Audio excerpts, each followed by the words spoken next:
here we are today, where I talk out against drugs and psychiatric abuses, of electric shocking people, okay, against their will, of drugging children with them not knowing the effects of these drugs. Do you know what Adderall is? Do you know Ritalin? Do you know now that Ritalin is a street drug?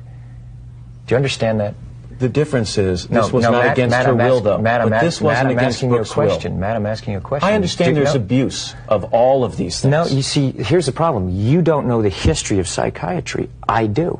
All it does is mask the problem, Matt. And if you understand the history of it, it masks the problem. That's what it does. That's all it does.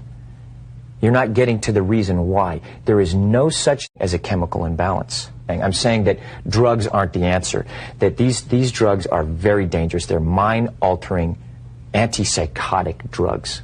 And there are ways of doing it without that, so that we don't end up in a brave new world. Yes, there are abuses. And yes, maybe they've gone too far in certain areas. Maybe there are too many kids on Ritalin. Maybe electric shock... Too many kids on Ritalin? Matt. I'm just saying, but aren't there examples where it works? Matt, you don't even... You're glib. You don't even know what Ritalin is. If you start talking about chemical imbalance, you have to evaluate and read the research papers on how they came up with these theories, Matt. Okay? That's what I've done. And you go and you say, where's the medical test? Where's the blood test that says how much Ritalin you're supposed to get? It's very impressive to listen to you, because clearly you've done the homework and you know the subject. And you should. And you should do that also, because just knowing people who are on Ritalin isn't enough. You should be a little bit more responsible in knowing I'm not prescribing Ritalin, Tom, and I'm not asking anyone else to do it. Well, you are. You're saying no. I know some people who seem to have been helped by it. But you're saying, but it's like, this is a very important issue.